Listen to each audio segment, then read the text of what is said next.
Hey guys, welcome to Sonder's second devblog. Well, last month I focused a lot on the player. This month was spent almost entirely on level generation. Although it's too early to judge one month of development to another, I can already tell this is going to be one of the more unique months of work.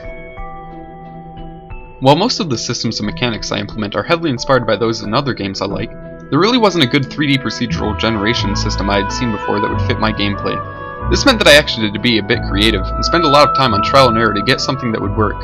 Although the end result is pretty unique, I ran into a few snags along the way, and you'll see a few days of work be scrapped after I realized that what I was trying to do wouldn't work. There are two major goals I wanted to achieve in level generation. The first goal was navigation, specifically without a map. One of the big themes of the roguelike genre I'm aiming for is choice, and if the player can only move around seemingly randomly, there is really no strategy to movement. What I ended up doing was putting the entire level inside of a spherical shell. What this means is that the player could always see adjacent islands, as I'm calling them, and look even further up to see even further islands. As I add events to these islands, players will just have to look up and around to get a feel for the world, rather than having to take out a map.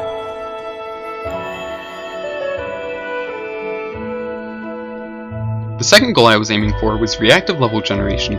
For many games in the multiplayer survival genre, the world is fairly static as you always see the same level of difficulty in every area. Another gripe I had with static maps was how the size of the world would stay the same regardless of the number of players, so you could run into players all the time or almost never.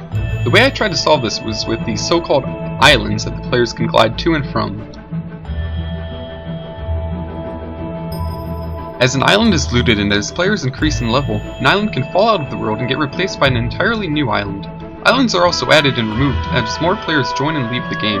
This means that you always have a reasonable amount of player interaction, regardless of whether or not you're on a giant server or only with a couple of friends. This will also help if I ever add any sort of last man standing type game mode, as players will eventually be forced into contact as the level shrinks. As for the islands themselves, they are made up of layers upon layers of giant hexagons.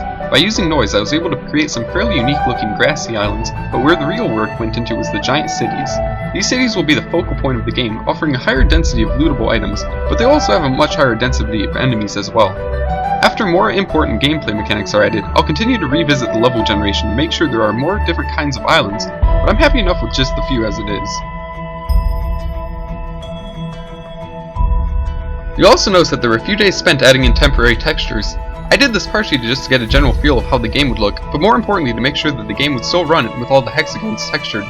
Performance started to become an issue this month for moving all of the islands and their hexagons around, as well as rendering all of the hexagons to a screen. A lot of behind the scenes work was put in to ensure that the game continued to run smoothly, even on lower end computers. That's all the time I have for this video. I'm pretty happy with how the levels turned out, so next month I'm going to be moving on to filling these islands with enemies and items, as well as expanding on both of these systems.